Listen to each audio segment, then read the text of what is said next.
Welcome to SOLIDWORKS Live Design, everyone. SOLIDWORKS Live Design is a series that we run here at SOLIDWORKS that is dedicated to the pursuit of learning from one another using the medium of live demo and exploration as we share our favorite software tips and tricks. So my name, as you can see here, is Sean O'Neill, and today we're joined by this guy, Noah Zeiff, not Kenny Martin Jr., by the way.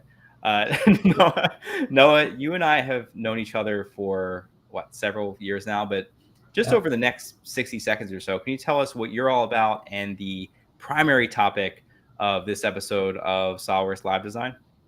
Definitely. Hey, Sean. Hey, everyone in the chat. Super excited to be here. For those I haven't met, I'm a tech guy here at SOLIDWORKS, and I mainly work on our cloud-based design tools called the X apps. And when I'm not using them to 3D design for work, I'm using them to 3D print for fun. And this was a project where I got to combine those passions together. So today's episode is all about how I use them to make a 3D printed product I saw on TV, which I thought was super cool. I just had to have one. You've probably seen it before on social media or somewhere else. It's a fully 3D printed airless basketball. And Wilson introduced this last year during the NBA dunk contest, as we saw with Kenyon Martin. And this caused a whole lot of hype on all the interwebs and everywhere. And just 3 weeks ago, Wilson actually started selling a limited number of these basketballs.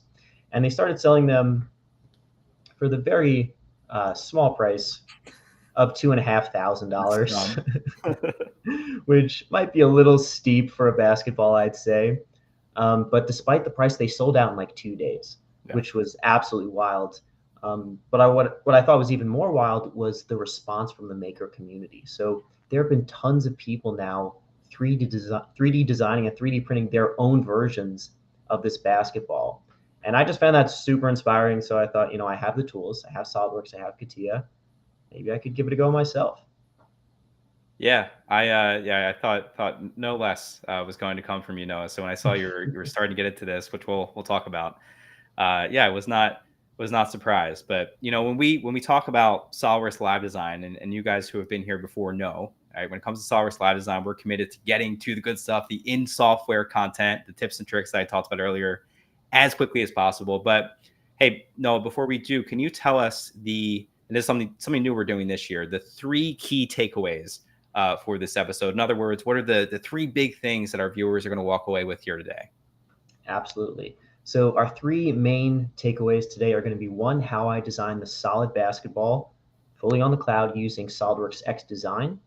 The second takeaway is going to be how I added the pattern using another cloud tool called X Generative Design from CATIA.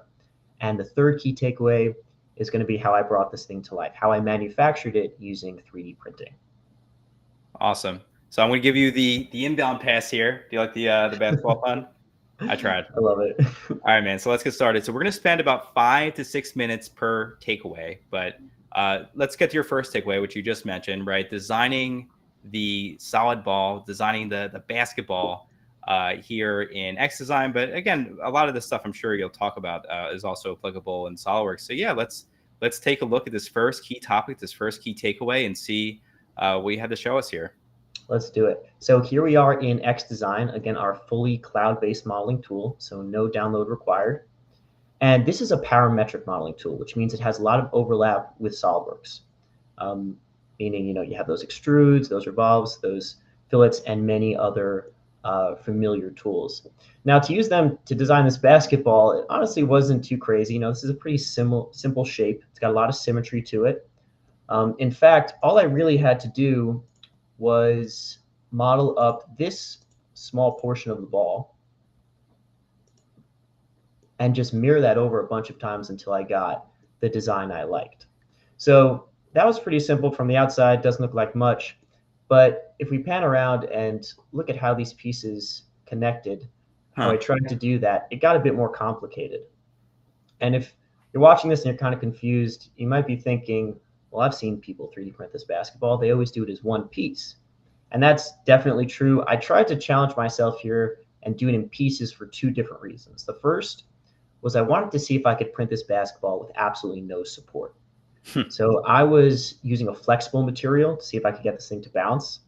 And I was using a single extruder 3D printer, which meant all of my support material would have to be in the same material as my model. And if you have flexible support material and a flexible model material. Trying to break those away, it's like trying to pull together two rubber bands that have been glued together. They kind of just stretch apart. They don't break away. So that was the first post-processing step I tried to avoid. The second reason why I went this route was build volume. I wanted to make these files public, and so I wanted to see even if people with smaller 3D printers could split these parts up even further and print the largest basketball that they could, get it as close to the real thing as possible. So those are my two reasons why I printed in pieces. I also had constraints when it came to designing these interlocking mechanisms. Yeah, The this first seems very was, interesting. yeah, the first constraint was I wanted no glue. I didn't want to get messy and have to,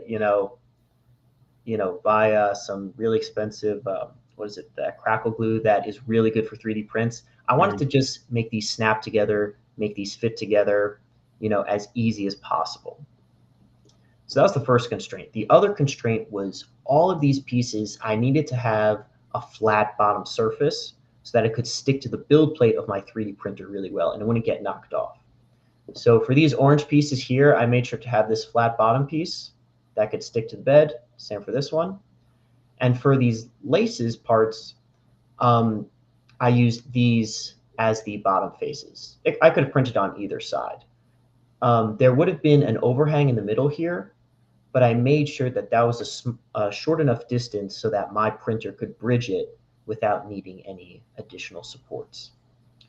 So that was really kind of a driving factor throughout this first takeaway. Having my manufacturing method in mind as I was designing this. In this case, 3D printing was my manufacturing method. So DFAM, design for additive manufacturing, was the biggest thing throughout this first takeaway. Yeah, and this isn't the one in the thumbnail, right? This is like a standard basketball. You wanted to get to this one first, as you mentioned. I'm going to show this link as well. You kind of teased it. We'll show this throughout the episode, but solidworks.com/Noah. You mentioned printable copies of some of the models, but yeah, let's. I'll keep this up for now, but let's actually get to your second key takeaway, which Noah, we've mentioned it. It's very inclusive inside of the thumbnail and the marketing for this episode, and it's actually adding intricate patterns to your designs. I think this is one of the biggest takeaways, honestly, of this episode. Definitely. So like you mentioned, Sean, I added all these patterns using a different application. It's also fully on the cloud, and it's called X Generative Design. Okay. And the great part about it is it's connected to the regular X apps like XDesign, XShape, and others. So I can take geometry straight from XDesign, like this pattern here, for example. Show it. So this was made fully in our parametric tool XDesign, and I could bring it right into X Generative Design through an app switch. So that's kind of the beauty of the platform, bringing all of these design tools together. And the reason why I'm doing this is because with this new app, X Generative Design, I have the ability to design algorithmically. And you'll see this is very different from typical parametric software like SolidWorks or XDesign. Basically, I can add a design sequence, which is going to act as kind of our design manager, where we can house all of our features. And then I can do things like insert nodes, which are similar to features in SolidWorks. And I can have this input node point to our surface. Mm-hmm. And then we can do cool things like add a triangulate node. And what this is going to do is it's going to split up this surface into triangles based on a length I specify. So I'm going to say 10 millimeters. And just like that, we have split our surface. And for any SolidWorks users watching, you can imagine how long this would take to do in a regular parametric software, how many sketches, how many lines, how many constraints you would have to make. Yeah, so that's the we aren't beauty. necessarily, just to give like a few seconds of commentary. I know you aren't necessarily saying like don't use SolidWorks or only use this tool for your designs. You would never only use this tool for your designs, but for certain architectural applications, certain, as you see here, Voronoi patterns, certain very pattern-rich, intricate pattern type designs, as you've shown with over the, like we saw with Bowhead Corporation during our What's New launch, like those sort of intricate handle designs.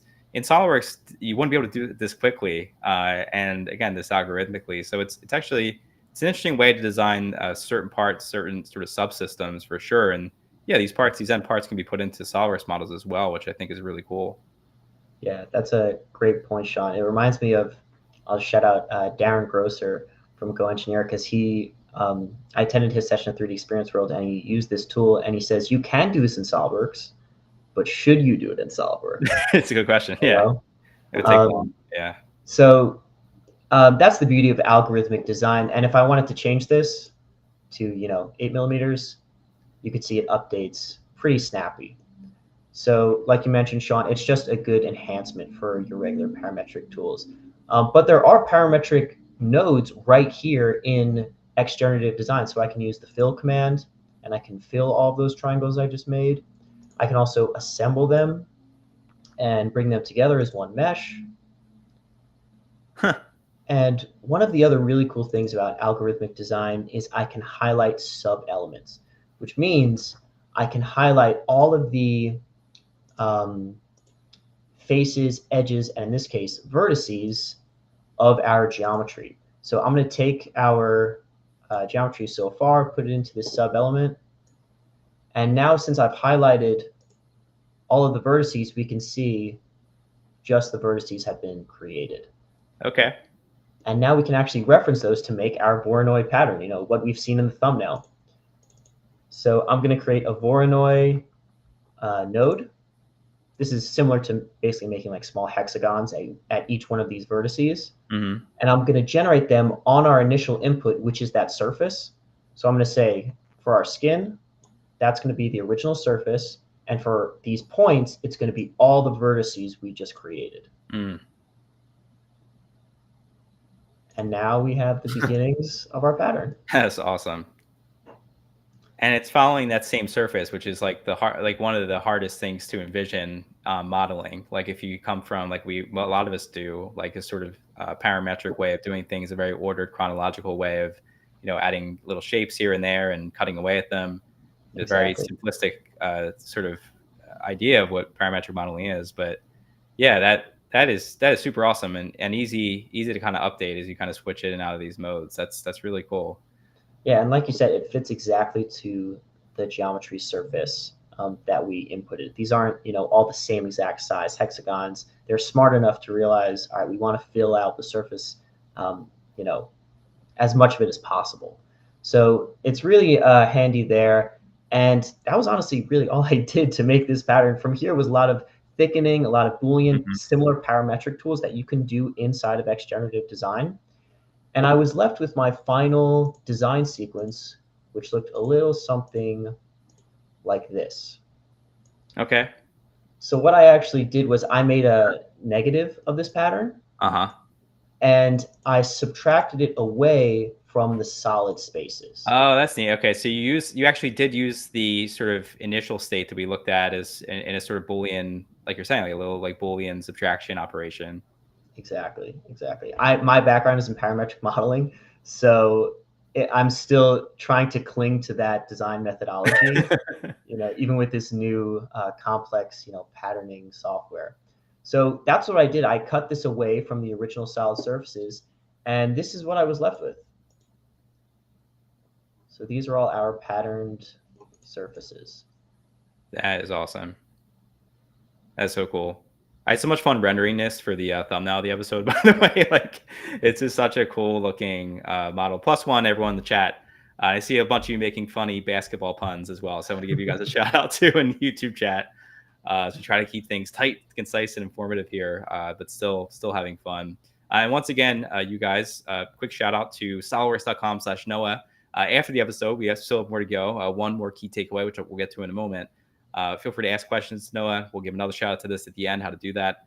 And download the models. So Noah uploaded some really nice STLs that you can use to print your own basketball. So we want to get to, I think that's all you had for the second takeaway, right? We're going to get into the third one here, Noah. Yep, that's exactly it. Yeah. Awesome. And I believe the third one, it's involving printing the basketball, how you actually manufactured, how you actually printed this sort of end result basketball that you created, right? It is. Yeah, this was definitely the most exciting part. but it also required the most patience. So each one of Okay, these tell us more. patterned parts took around 9 hours to print. I Hmm. had 8 of them, plus there was a bunch of pieces for the laces. So in total, it took around 80 hours of printing. I had 2 machines running, so it took 40 hours, so about 2 days to get this first basketball. I used standard FDM machines here. You could get these for a couple $100 nowadays. So for the price of one 3D printed Wilson basketball, you could get like three 3D printers. And the material as well was really accessible. I used standard flexible TPU that you can get off Amazon for around $20.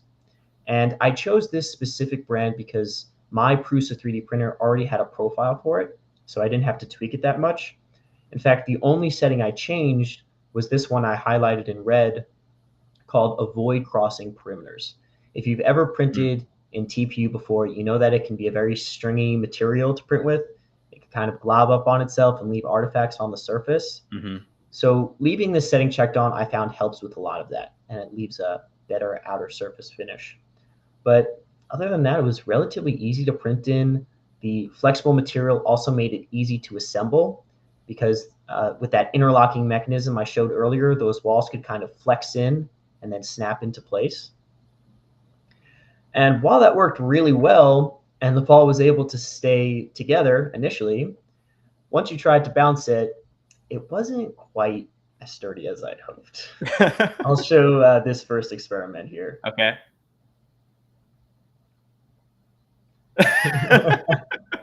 You can't hear it on this video, but I'm laughing very hard in the background. Yeah, that doesn't happen with this basketball that I showed earlier.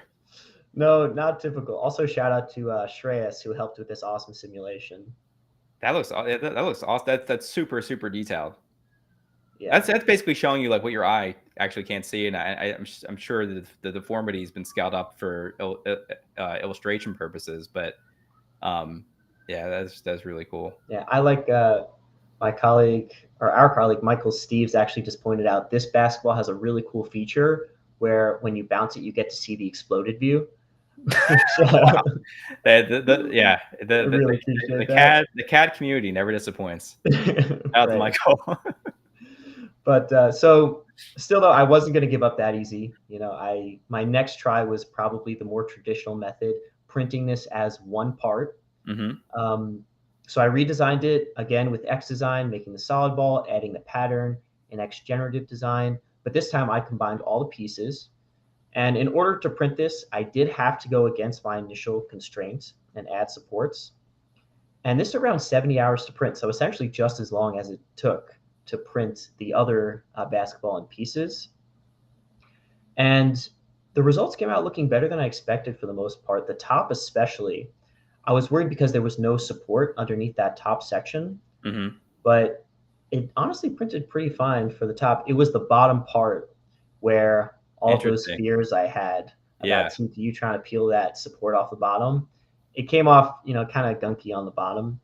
I used organic tree supports to print this. Hmm. If anyone in the chat knows a better support setting to print TPU, please let me know on a single extrusion machine.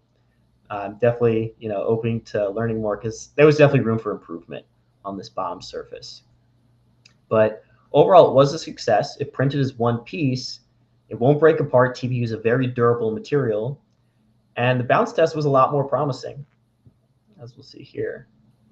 So it had some A bounce lot to more it. promising. Yeah. Look at you. Gonna hit us with the Jamal Crawford double crossover in a second. I wish. But yeah, so overall, that part was a success.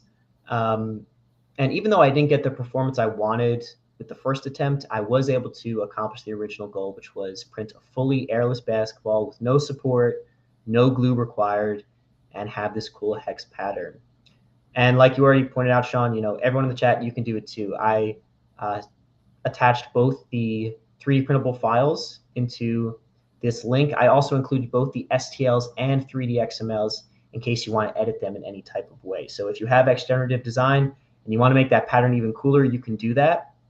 And as you mentioned, Sean, if you have any questions on how to print this, on the pattern, on the model, be sure to comment on that post and tag us. Awesome. Well, Noah, anything to go over? Those are three awesome topics, and I hope everyone in the chat let us know what you thought of the new format. Very concise, at least we aim to be with these three key topics. But anything else you wanted to mention to us before you go?